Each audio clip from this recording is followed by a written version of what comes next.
think one thing to point out is how special today's event is. Because in my role, I very luckily invited to speak at a lot of conferences, and they tend to be very passive affairs. You come in, you sit down, and you listen to things that have happened, and then you go away with a list of things to look up or try.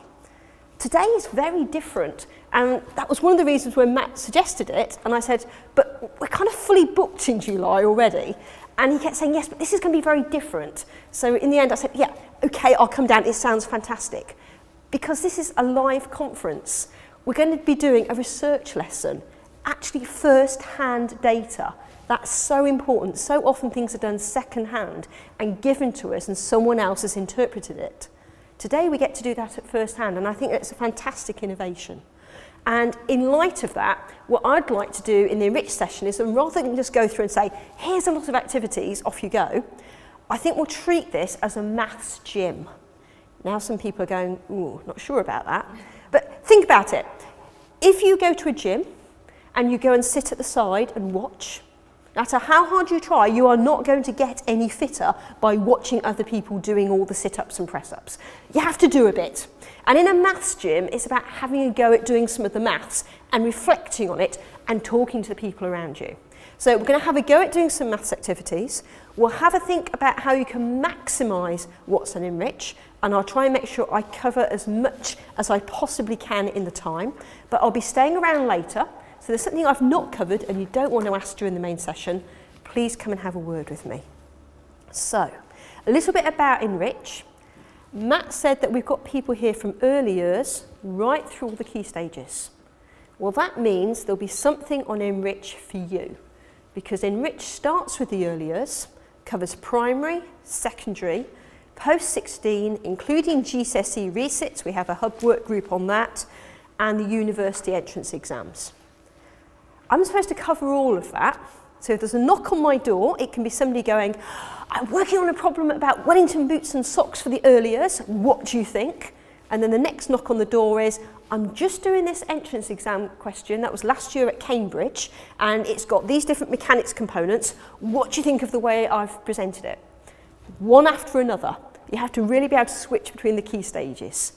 But the advantage is, we've got a consistent approach. And I think that's so important. When you think about transition and the new classes that come in September, having consistency is really important. And in Enrich, we have consistent expectations. We're based at the University of Cambridge. I've come down for the Faculty of Mathematics. It's a very busy place at the moment because we're celebrating Stephen Hawking's birthday. He's turned 75. In true Cambridge tradition, we don't celebrate anything when it happens. We celebrated Enrich's birthday, which was in January, last week. And Stephen's birthday was also in January, so we're celebrating it this week. But that's because the maths faculty and the education faculty, which we're part of, are active faculties, and we have research going on throughout the year. So we squeeze everything else in these few weeks in June and July. But with all of these things going on, what really matters is the core business. Enrich is the home of rich mathematics. It has been for 20 years, but we started off as an online maths club. Now, if you go back 20 years and think about the internet and mobile phones that you needed a wheelbarrow to carry them around in, things have changed a lot. When we started off, having an online maths club was innovative. There are about 360 million people on the internet then. Now everybody's got the internet. Children in supermarkets are busy playing on iPads to keep them occupied. But at the time, it was very innovative. And the challenge is to keep Enrich at the forefront. And what we're doing is we're working constantly with schools, educators, researchers, talking to Ofsted, talking to maths associations, talking with NAMA, to keep things as up to date as possible. And in light of that, there's our new homepage. Now, in the last week, it changed to this. So even if you know Enrich well, you may not have seen the homepage. If you have seen it in the last week, well done. You're on bonus points already because you're bang up to date. What we've got now is a redesigned homepage because there are ways that people use Enrich that they weren't using 20 years ago, such as tweets. I was at the Royal Institution down in London this weekend. We're busy tweeting about that. We've got children's solutions. Something a lot of people don't know that we have. When they see solutions on the website, they think they're ones we've written in the maths faculty. No, they're the ones the children have sent in, and we'll look at those because it's part of the value that you can get out of Enrich.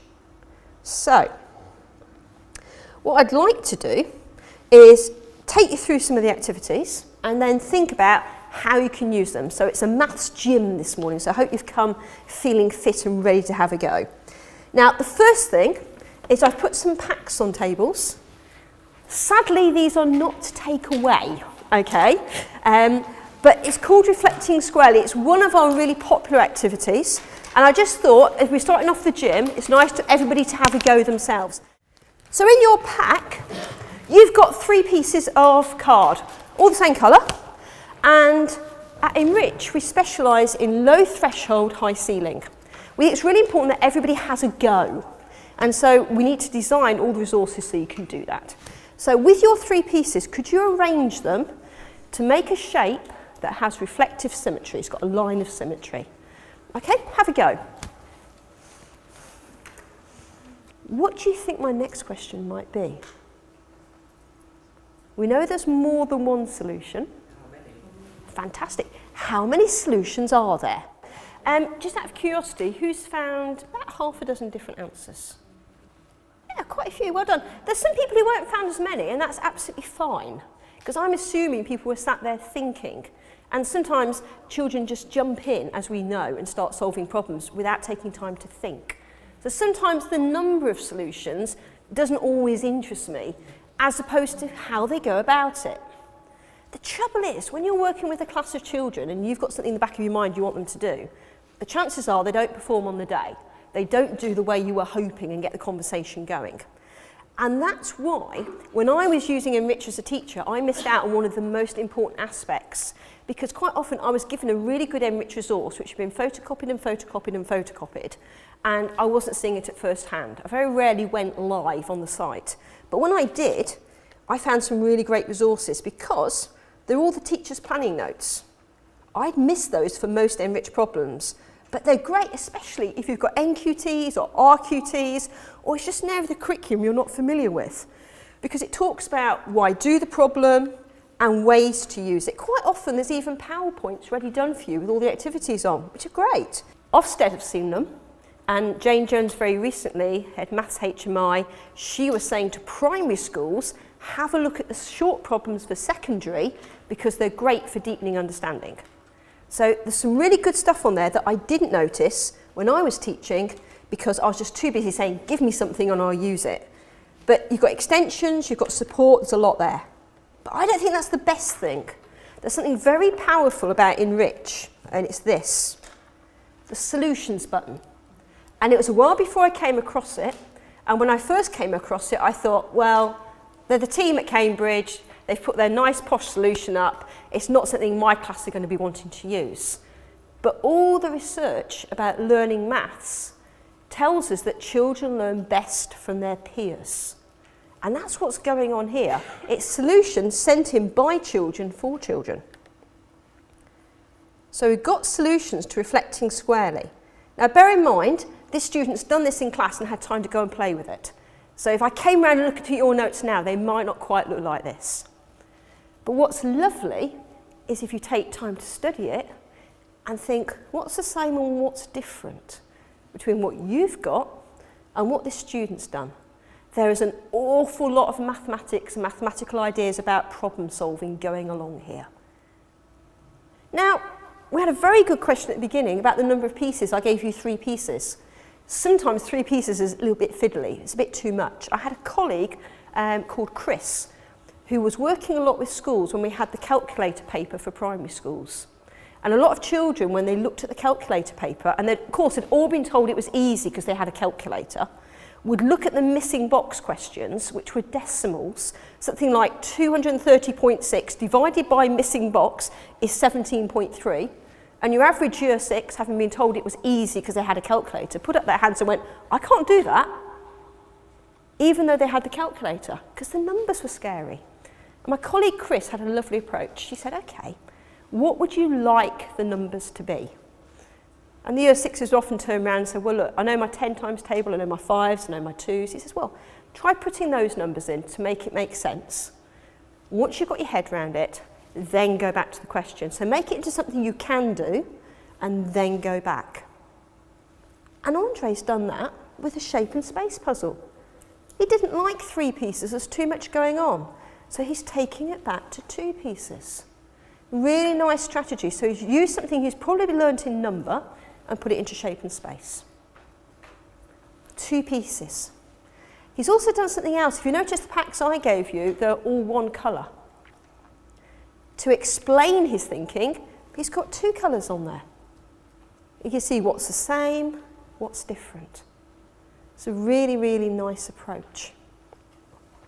Now, as well as doing that, once he'd sent his solution in, because every half term we have live problems, so this was an enriched live problem, what happened is it got posted live and everybody who's on the newsletter sheet or looks at the website knew it was up. And then a school in Australia got in touch because they'd had a look at Andre. So there's a maths conversation going on here between a child in Bucharest at his school and children in Australia and our main audience in England. And she reckoned he'd missed one. So the conversation continued. Now, Andre wasn't damaged by this at all, okay? This was all done when he was at school in Bucharest. A few weeks ago, I had a knock on the office door in the maths faculty. Coming to Enriched Towers was somebody who must have been at least 6 foot tall. Everyone's tall to me anyway. But knock on the door, and he said, "Hello, I'm Andre." I was like, gosh. He'd come to say goodbye. He had just finished his PhD in pure mathematics at Cambridge. Now, I can't guarantee that every child who submits a solution will end up going to Oxbridge and do a PhD in pure maths. We do need other subjects as well. But it's a lovely story about a child who enjoys talking about maths, who's putting solutions in, joining in conversations, and learning from other children. And I think it's a real strength of Enrich. I think it's so important. When we redesigned the homepage recently, it was with that in mind. So using all the latest research, it keeps telling us children learn best from each other, but with the guidance of a teacher. So drawing on that, in this very first area, on the new design, the first thing you see are the curriculum maps and the resources for teachers. And when you scroll down, the solutions are on there for the very latest resources. And they go up, having spoken with teachers, the best time to put them up is when people break up.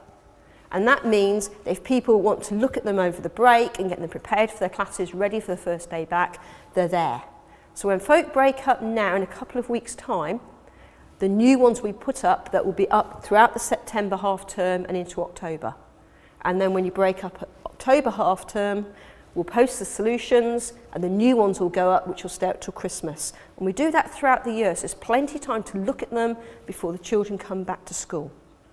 Now, I'm guessing a lot of you will already have the newsletter and already know some of this. If you don't, on every row, I've put one of these sheets. And if you don't already get the newsletter and would like to, you can go on the website and sign up. But I'm guessing you're going to have a huge to-do list after Matt's event today. So to save you that job, if you fill that in with your details, I'll take it back to the office and they'll sign you up on our behalf. So hopefully that'll save you a job. And I'll collect those up as we go off to coffee. So if you've got one on your seat, if you just pass it along the row, and if you want to sign up, you're not already signed up, that's the way to find out all the live stuff, but also all the other things that happen in Enrich. Because yes, we're a website, but I'm out here today. We go to lots of events, and we also run lots of events, and children and students come to us from all over the country. Next week, we've got Year 9 event. It got booked up in half a day. Schools bringing entire classes to work with the Enrich team. Free event, you just have to get them there. We've got Year 12 events, we've got Year 13 events, we've got summer schools. We have events for STEP, because part of my job is overlooking the support for the STEP entrance exam to Cambridge. Got all these things happening. So if you're not already signed up, you may miss out on that, because yes, it's on the website, but it's knowing when the things are open for booking, so you don't miss out on the opportunities. You also get reminded when the science festival's happening. We have coach loads of school children from all over the country coming up at Science Festival Week. Fantastic opportunity for them just to talk, mix with mathematicians, engineers, and see where maths can take them. There's an awful lot of things happening. Now, Enrich has been around for quite a while, and in that time, the teaching of maths and the curriculum has changed enormously, from the introduction of the national curriculum to the revised curriculum to the changes in GCSE and A-level we see at the moment, and the growth in the number of children being asked to do entrance exams to university. But what's really important is when we work as a team, we have a consistent approach, because many colleagues teach across key stages. Early years teachers work closely with Key Stage 1. Maths subject leaders in primary have an overview of early years, Key Stage 1 and 2. Secondary teachers need to have a very good understanding of Key Stage 2 and the changes there that are happening.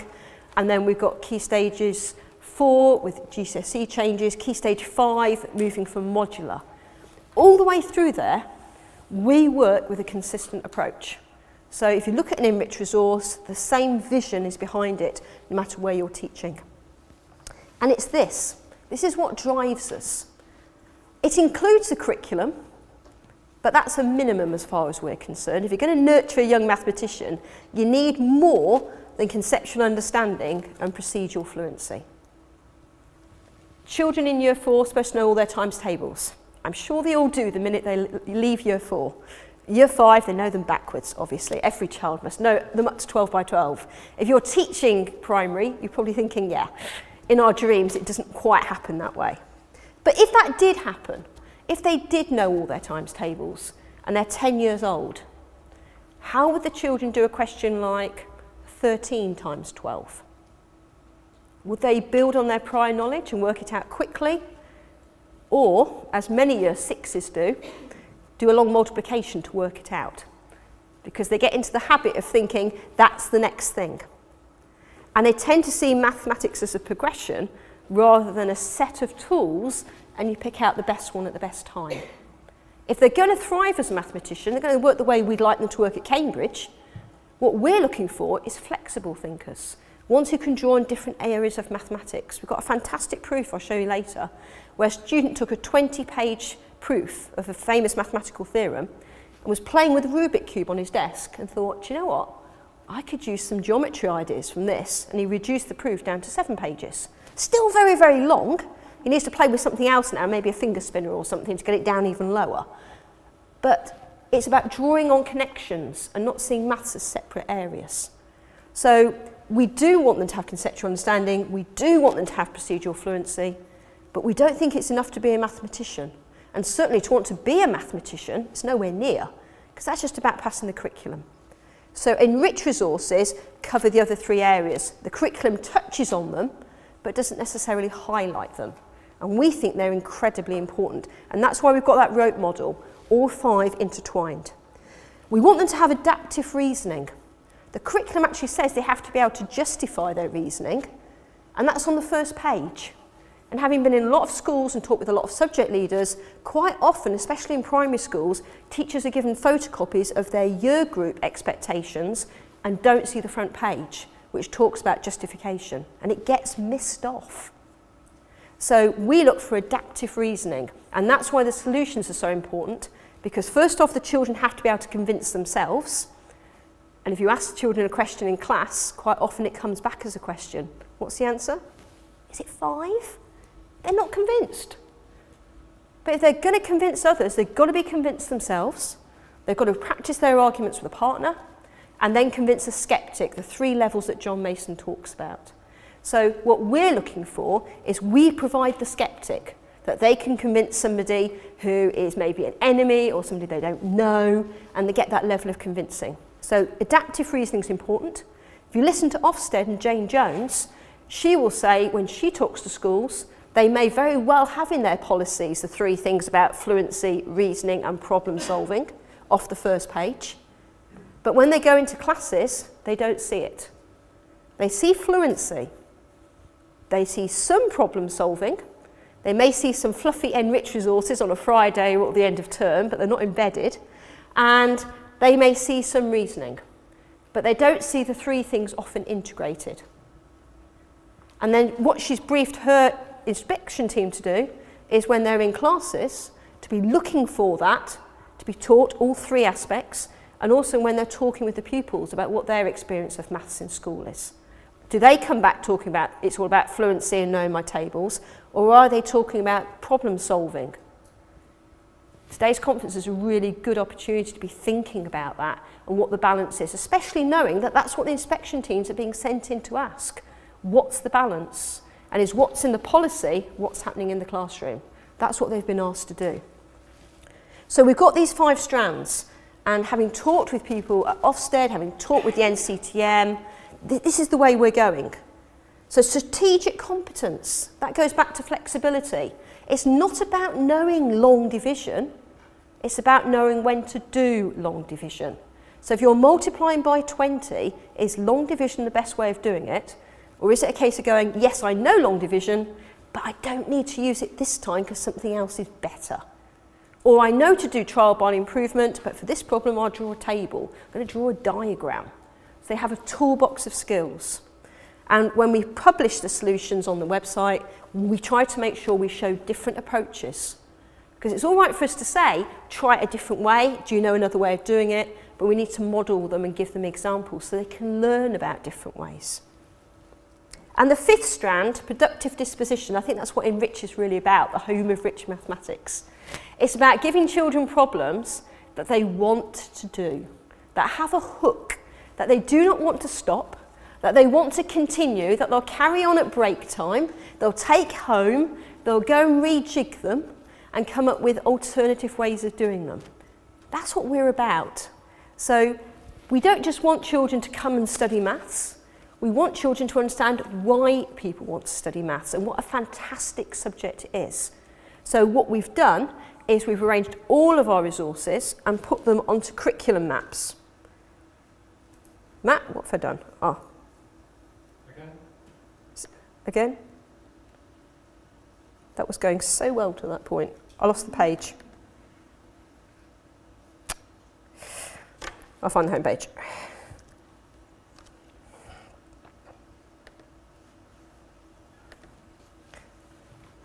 So on the home page, what you'll get is those curriculum maps.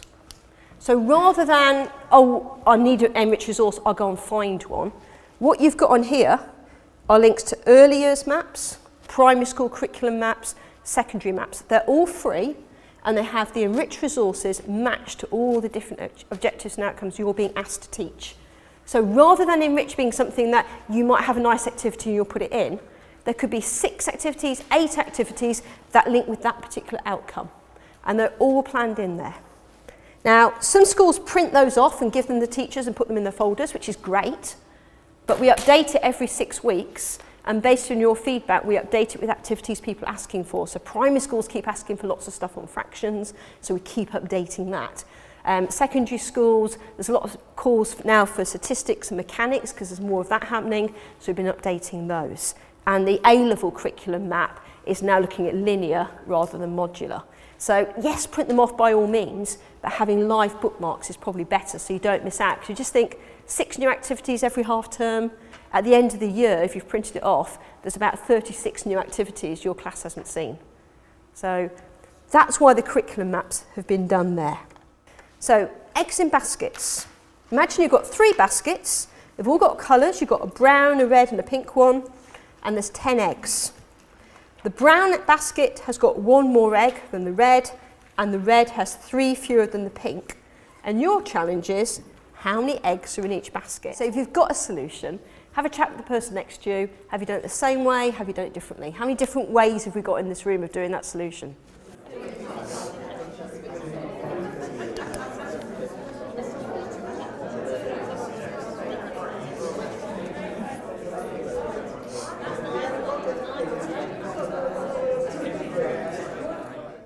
Okay, so who can tell me how the person next to them was working? Yeah. Try and error, try an improvement. Put some numbers in, have a look, see if they work, and then adjust your answer. Okay? Really nice way of going about it. Thank you. Any other ways than trial and improvement? Yeah. Algebra, that's my default as well. I'm a pure mathematician. If in doubt, I make it into letters. And when I was working on the master's programme for primary children, we used to have this fantastic problem which is about solving 5 simultaneous equations. It was for 7-year-olds, but it was done through burgers and having different toppings and working out the costs. And just for fun, I always used to try and do these 5 algebraically, whilst we'd have the 7-year-olds or their teachers trying to do it by doing what's the same and what's different. 5 simultaneous equations. Every single time I finished last, because the children were so good at just looking and playing with the numbers in their heads. And it was a really good lesson for me about working flexibly. And even though I knew my algebra, sometimes it wasn't the best way. With this one, it's quite a nice way in. And I felt quite reassured doing it algebraically. But then other times, it didn't work as well. And I think the value of these exercises is to go, well, we've got algebra, we've got trial and improvement. Which ones work well and why? But they're not the only 2 approaches I've had for this. Anyone got a different approach? Yeah? I drew the baskets, and then I put 3 eggs in the pink one, and then no eggs in the red one, and 1 egg in the brown one, and then up to about 1 until I got 10. Yeah, and that's really nice. It's not quite guessing, is it? Because you've got a feel for the numbers and what they're going to be. Do you know what? When you talk with GCSE students, one of the hardest things to get them to do is just have a guess. And if you're working with the GCSE resits or the GCSE resits or the resits that we have, it kind of gets knocked out of them. Just the idea of having a go. And it's a really nice strategy. Just put a number down and then play with it. Do trial and improvement. Do algebra. Now on here we have got solutions submitted by children. And they're so powerful for going through. So we've got some where the children are describing their approaches. We've got other ones when they're explaining why they did it, rather than just we did this, we did that. We've got some when they're starting to conjecture and convince, and then we have some proofs. This one's from a high school. What you may have noticed at the very beginning of this is it's labelled stage 1. So it's a key stage 1 problem. But we had emails in from all different year groups. It was low threshold, high ceiling, and you can use different approaches to it. And what's nice about enriched problems, you can come back to them. We've been busy repurposing a lot of key stage 1 and 2 problems for the GCSE resit folk, because they need lots of practice with number, but they don't necessarily need it presented in the way you'd present it to someone who's 7 years old. So there's some really good solutions. Again, we've got a little bit of description, but then there we go. I feel safer when I see that. Algebra. That's my natural habitat, but not necessarily the fastest way of doing it. So you can have some really good discussions about when you use things and why. But that's one that's already come in. So it's great for training in schools and working with colleagues. It's great for working with children. But as I mentioned before, we also have live problems. So I'll just click on primary, or let's try secondary. Right. So the primary and secondary home pages look very similar. If you scroll down both of them, by the way, those are the short problems I mentioned that Ofsted were talking about for year 5, 6, even though they're in secondary. But these are the current live problems. So these ones went live at May half term, and they're live until we break up. So these ones, if your children haven't already had a look, they can have a go at and send their solutions in. We don't just print answers, we put up solutions, so they're good discussion points. So we're looking for good solutions. These are stages 3, 4 and 5. There's key stage 1 and 2 available as well. And we've got this one, shape products. It's down as a stage 3. If you're a key stage 2 teacher, having a look at it, you might think that your key stage 2s could have a good go at this as well. Okay, we haven't got solutions yet, so this is a really nice one to take back and share with folk. But would you like to have a look at it for a moment? Have a play with it if you haven't already done so, and think about different ways in, because it'd be interesting to see how many different ways across this room we attack this problem. So you've all got a copy. Is anybody willing to share their starting point? How did they go about getting into this? Yeah. We looked at solutions C, D and H. Ooh.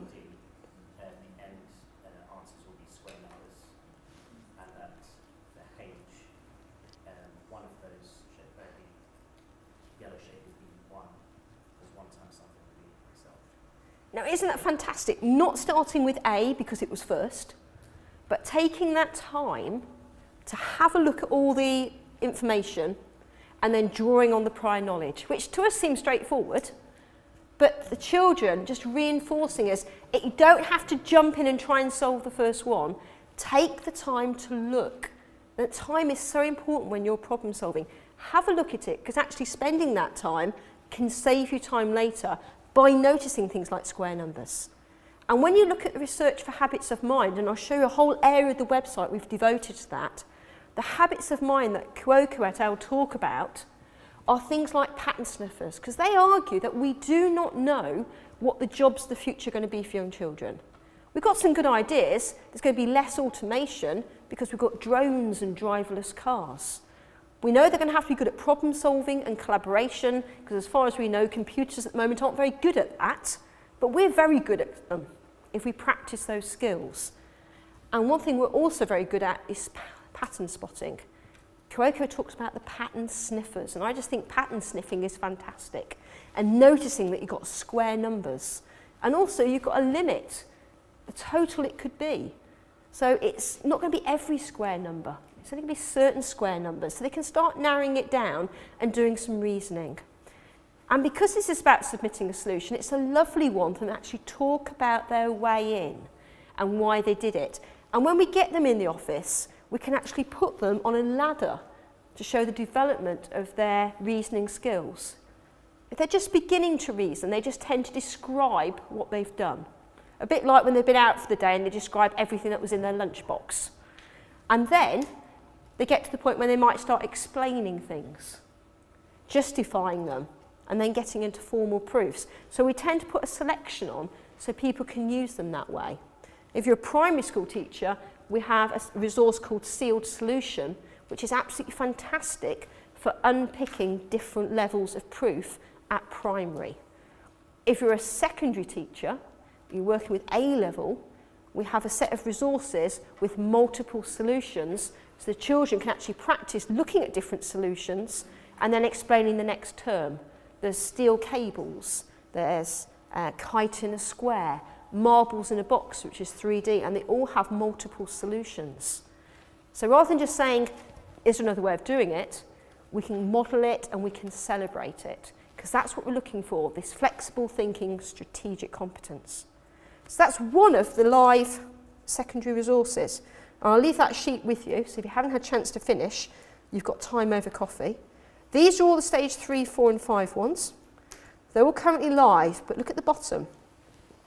Tough nuts. These are the ones that have been up for more than half a term. We've probably had emails about them, but we're not convinced by the solutions yet. So if you've got students who need a real challenge on problem solving, you've got a maths club and you want something for them to get their teeth into, have a look at Tough Nuts. If you've got parents saying they need some maths to do at home, that's a good place to send them. And they exist for Key Stage 1 and Key Stage 2 as well. There are Tough Nuts right through the Key Stages. Not the early years. We just didn't think they were quite ready for having a Tough Nut solution. But they can access them if they want to, okay? So we've got all of those lovely resources. If I just show you the most popular primary one at the moment for the primary teachers in the room. So we've got primary life problems. It's a nice selection on here for Key Stage 1 and 2. The most popular one at the moment is money bags. And speaking with secondary colleagues, quite a few have been doing it as well. And it's about dividing pennies into 4 bags, 15 pennies. And you put the pennies into bags, and once you've got them sorted and labelled the bags how many pennies are in, you should be able to pay any amount up to the 15p. So you might want to be able to pay 3p, so which bags would you use? You might want to pay 8p, which bags? The mathematics behind it can take you an awful long way when you have a think about what's happening. So that's another one to be having a think about over coffee. Now I just mentioned habits of mind. If I go to the home page, go to the primary. Now primary and secondary are set out the same way. So when you click on primary curriculum or secondary curriculum, it is not a direct link to the DFE.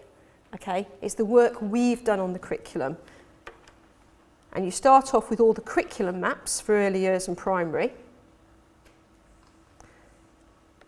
And they've also been repurposed for the Welsh and Scottish curriculums. If you've got any colleagues working there. But when you scroll down, you get to the fun stuff, the habits of mind.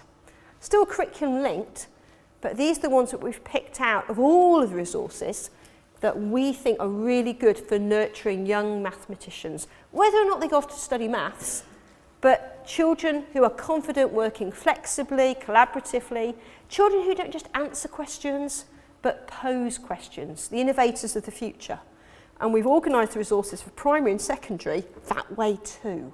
And we think this is a really powerful resource. So if you're familiar with Enrich and you want to go up a level in the way you use it, have a look at habits of mind.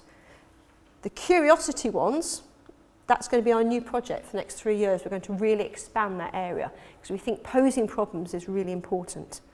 And we've got a mini project happening at the moment on working collaboratively. The folk at Nesta, who are very keen on problem solving, are funding a project with 10 local schools where we're based to develop hints, tips, approaches that work well doing collaborative maths.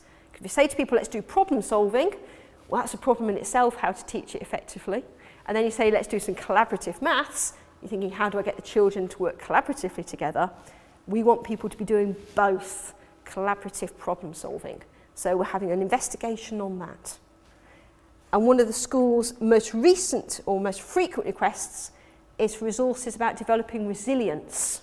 Often comes up as an action point, develop resilience. So we have a whole set of resources we've handpicked that develop resilient learners for primary as well as for secondary. So there's an awful lot there, but there's an awful lot more as well. So let me show you where Enrich sits. So Enrich was set up about 20 years ago, based at University of Cambridge. And shortly after Enrich was set up, we were coming up to the millennium. And when you get these big events, you try and have a landmark project. And the University of Cambridge set up the Millennium Maths Project. And Enrich sits within that. We're the largest part of the Millennium Maths Project team, but there are other projects happening as well, which you may not have come across, but which could be extremely useful for you and the people that you work with.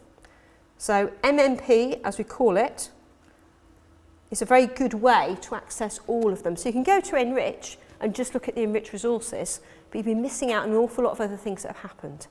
So obviously Enrich goes first. When I was asked about the order, I thought, forget alphabetical, we'll just go first because we're the biggest. But next to us is Plus. Now Plus is pretty much aimed 14 plus, but the Plus magazine is a free maths magazine. Really, really good reading. It's great for anybody who's teaching mathematics. It's great for any children who want to know more about the maths in real life. So when the World Cup was on and there was an octopus who could apparently predict all the results, they looked at the maths behind it. They've looked at the maths in elections. There was a piece recently about China. Now in China there's been an explosion in the number of people who own cars and their road system wasn't ready for it. So they had huge congestion in one of the cities, and what they did, which seemed counterintuitive, they closed a road to improve the traffic flow. And it's like, wow, and it worked. So there's a whole feature on how that went about. And then they looked into people flow, going into things like Wembley Stadium, and how that had been organised by putting up barriers that actually helped the flow work better. And it's fascinating the mathematics behind some of these things. Teenagers tend to like this one, about conforming to the norm. Quite a nice article for them to read. There's a whole area on here on maths and careers. If you've got children who maybe like maths, but not that keen on school maths, it's a good place to point them towards. They can sign up for it. You can sign up for it in schools as well. So Plus magazine is part of what we do. I'm one of the writers on it, but we have 2 main full-time writers as well. What else is there? We'll look at wild maths in a moment. Maths and sport, especially considering where we are now. This is a nice one to show you. When it was the London Olympics, the organisers, Seb Coe and that, got in touch with us at Enrich and said, we've won the Olympic bid and we want to have some maths in there and we need an education partner and we want it to be you. And we sat there going, free tickets. Sounds good, yes, we'll do it. And then he said, we're not going to pay you. And no free tickets. But we did it anyway. And we set up a whole load of free resources, primary and secondary, to do with maths and sport. And they are really, really nice activities.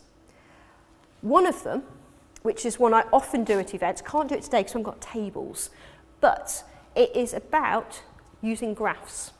And you give the children 10 different graphs, and on the graphs are marked the winning time or distance for each of the key track and field events. But they're not labelled. So when you pick it up, you don't know if it's the 100 metres or the high jump. And the children have to sort them and work out what the labels are. Now, all sorts of interesting things happen, but when you think about track and field, track, running, tends to get faster, distances tend to get further.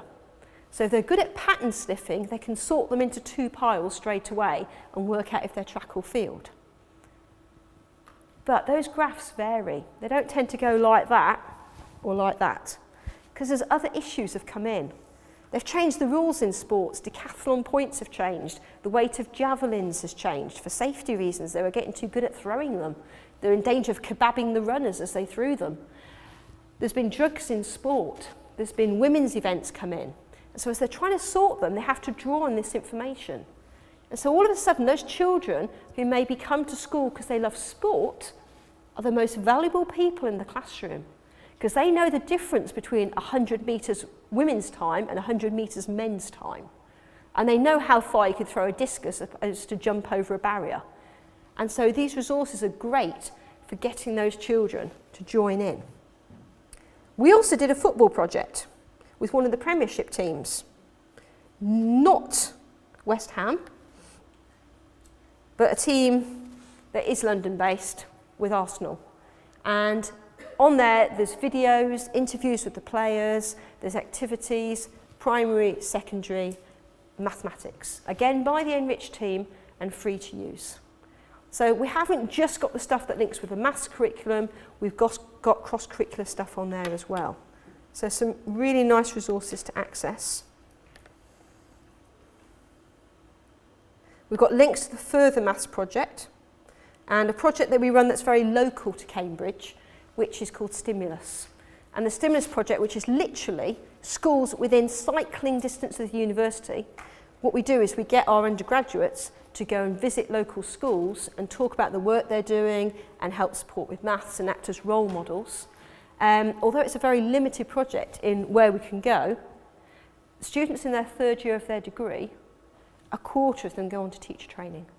So it's an incredibly powerful project that we've been sharing with DFE and others. I'm just saying there are ways that you can address the teacher supply issue without spending lots of money. And one of them is about working with your local universities and getting the students to come in on visits. Because ours are just working in local schools, but we've managed to have 200 students go and work in 30 schools within cycling distance of the faculty. We do it every year, and from that, our Faculty of Education is getting a steady stream of trainee teachers. So if you're looking at recruitment in your local schools, it's a really good way of getting in potential teachers, because once they've seen how great teaching is, they often want to sign up and share their skills. So it's another project that we run. What else is on here? Well, if you teach sixth formers or you've got GCSE and they're wondering what the steps are to getting into university, a lot of universities now have entrance tests, for good reasons. It's very difficult to tell apart some of the students who are getting A stars. And at Cambridge we have the STEP exam, Oxford have MAT, and a lot of other universities use them as well. If you're not familiar with STEP, they take it in June when they're in the sixth form, when they take their other exams.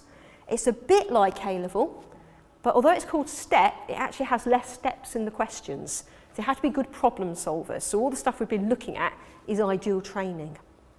And what happened until fairly recently is the students will come to us in November, have an interview, get an offer in January, and be told, you need to go and do STEP. They'd come out to an Easter school in April, take the exam in June.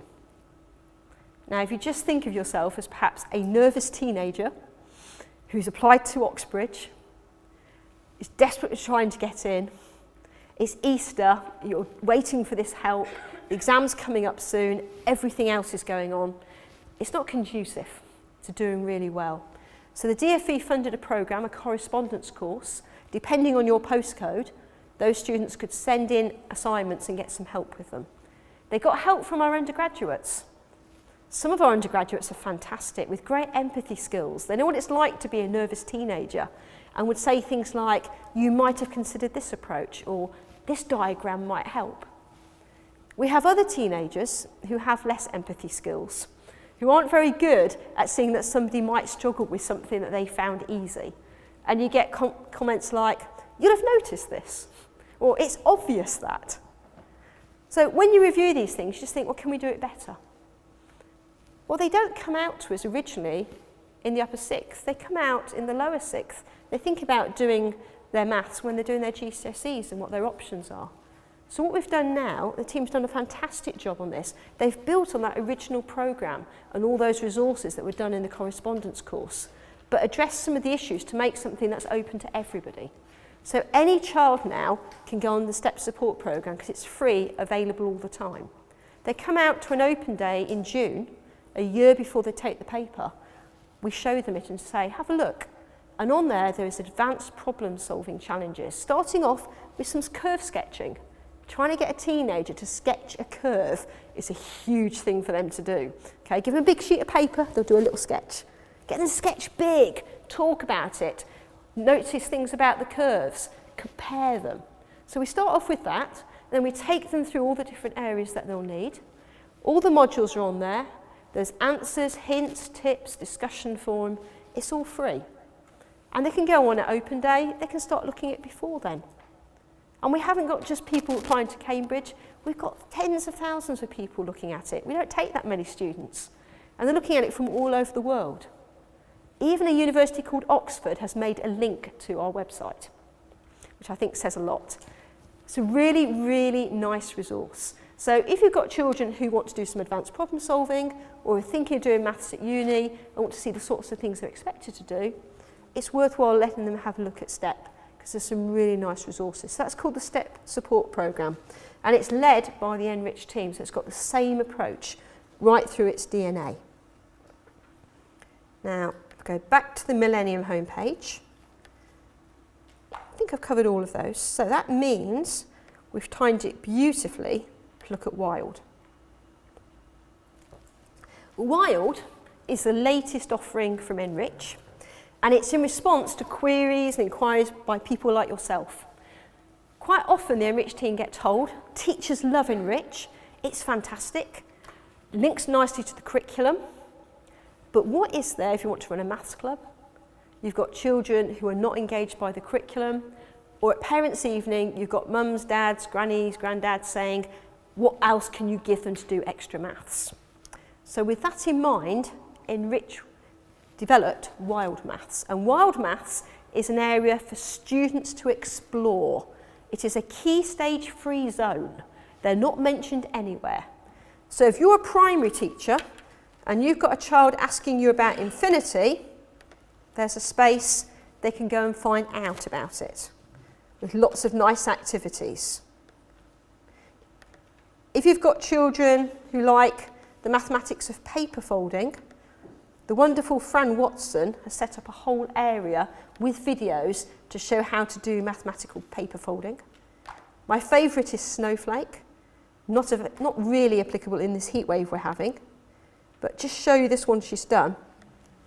When I was working with primary children and it was a snowy day and only half of them would come in, an obvious thing to do was to fold some paper and cut out snowflakes and decorate the classroom. And when I saw it, I was like, but that's really easy. And Fran said, read it again. Can you work out how to make it? It's a really nice example of doing and undoing. It isn't about just cutting out the snowflake, it's about choosing one and trying to cut out the same one. All the visualisation that has to go into that. It's a beautiful activity and you get to make a snowflake. What is there not to like? So perhaps it is a good one for today. It's a cooling activity. Now, when this was being created, this website, it was about the time that I joined the Enrich team. And once we got some models of it, I took them into local schools. I came down to London quite a few times and worked with secondary and primary schools. And it didn't look like this on the draft versions. All this text filled up the whole screen. Although we're a team of mathematicians, we have one person on the team who studied English at degree and master's level. She does all the writing for us and makes us look good, knows where all full stops go and things like that. And my colleague Julia filled up the whole page with this wonderful explanation of what we wanted Wild to be. And I took it into the local schools, went into Tower Hamlets and different areas, and they said, we don't like that, we want pictures. So I had to go back to the office and say to Julia, you know that beautiful text that you wrote? It's gone. You can keep a couple of sentences, and that's how we negotiated this bit. But speaking with children, this is what they wanted. They wanted it to be visual. So we put the pathways in up here basically for teachers and the children who like to be organised.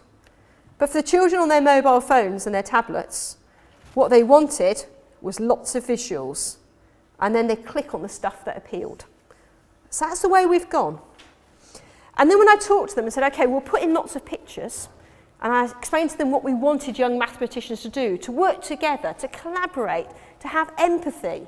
And I said, which areas of all of this space we've created for you to roam, what do you like best?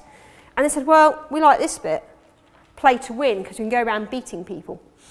So I was like, oh, okay, let's have a look at that then. But the mathematics in all of these games is fantastic. Designed by the team at Enrich. They've all got interactives. This is their favourite. It's called Got It. And with Got It, you do a game that we're pretty much all familiar with. It's one of those target games where you take it in turns. And it's got a target of 23 on this one. And we add up a number, the computer adds up a number. It's the first to get to 23. It seems very straightforward. You talk to any teenager who's been on here, any year 5 and year 6 who's been on here, they will tell you they didn't play this once. They played it again and again and again till they figured it out. And then there was something that happened. They always went to play it with somebody who was older than them. They went to teach it to an older brother or sister or a parent and showed what they could do. So I think we ought to have a go, because it'd be a nice way to finish the session and do some wild maths. And we get to go first. And we're going to play the Cambridge computer, programmed by Cambridge mathematicians. So it's going to be an easy win for all of us. We're bound to win first time. You're feeling confident you're going to beat it, yeah? Yeah, good. I like that. Lots of nodding. Yes, we're going to beat it. All we have to do is choose a number to put in, and then the computer will have its turn. And in this age of democracy, we'll do it by vote. So in a moment, I'll ask you to put your hand up when I call out the number you would like, and the most popular number will go in, and then we'll see what the computer does, okay? Easy. Right. Who votes for number 1? 2? 3? 4? I think the 4th has it. So we'll put in our number, then it'll be the computer's turn. Computer has reflected your decision. Obviously a good choice there. What would you like this time? 1? 2? 3? 4? I think the 4 has it. It was closer that time. What does the computer do? Ooh, that's interesting. Now, how are you going to respond to that? Who would like 1? 2? 3? 4? I think the 3s have it. Let's try 3.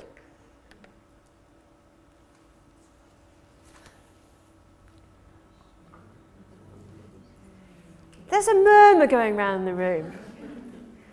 Now, we talk about teenagers not having resilience. So when they get to that point, actually it kind of kicks in the, I want to know how that works. But let's just put in a number just to finish the game off. Don't you just love the empathy they put into our computer? Now, I was talking with a girl who'd been doing this. She was 10 years old, and she was one of the ones who was trying it for us. And she said, EMS, it's just like fishing. How is that like fishing? She said, no. She said, my dad takes me fishing, and you sit there and you wait and you wait and you wait, and then something hooks you and you do not want to let go. She says, it's like that. She said, once I'd done it, she said, I carried on playing with it till I understood what was happening. And then she played with the settings and she made the numbers different and added on different numbers, and she'd really understood it. And then she went to teach it to her big brother. And it was really important it was her big brother, because normally he beat her at anything, and she could beat him and she could teach him something. And that really mattered to her. And then she showed her parents and she taught them. And then she went into school and showed it to her teacher. Now, her teacher already knew it, but she explained it all to her teacher. And I just thought that was fantastic. This is a child out of school, doing mathematics, talking mathematics, justifying, convincing, changing rules of a game, trying different things on the website, totally engaged with mathematics. It was a 10-year-old girl. It's an age when we're told they're getting switched off maths, they don't want to do it, they certainly don't want to talk about it, and we reversed all of that. I thought if nothing else, we'd really made a difference there. And when I went around the different schools, I visited primary and secondary schools in London and in rural areas, it keeps coming back the same, that we're hooking them. We're getting that productive disposition. You know, we've got a curriculum that celebrates conceptual understanding. It celebrates procedural fluency. But we want them to work strategically, be flexible thinkers. We want them to convince, but we also want them to love a subject that we love. We want them to be mathematicians. And hopefully with the things that we're doing, we're on the way to doing that. So there's a lot happening at Enrich, and we're such a diverse audience here from early years, primary, secondary, post-16. Hopefully I've been able to share something new that you didn't know we already did, or remind you about something. And I'm hoping if your school hasn't already submitted solutions, that we'll get some of them coming in very soon to the office. And your school is very welcome to make links to the website, links to Wild, share them with parents, because we think we've got some really good things happening here, and we'd like you to be part of it. Hopefully you've had a chance to sign up for the newsletter if you haven't already. I think today's a great opportunity to really think about problem solving and be innovative with what we do. And what we're trying to do at Enrich is work together to nurture young mathematicians. And I'd like to say a huge thank you to Matt for inviting Enrich along today. I'm really excited about this lesson that's going to be happening. I think we can all probably help Matt get the room ready. I've put out those reflecting squarelies. If, as you go out, you could just pop them at the front. The sheets are for you to keep. And can I say massive thank you. Thank you for your time. Thank you very much.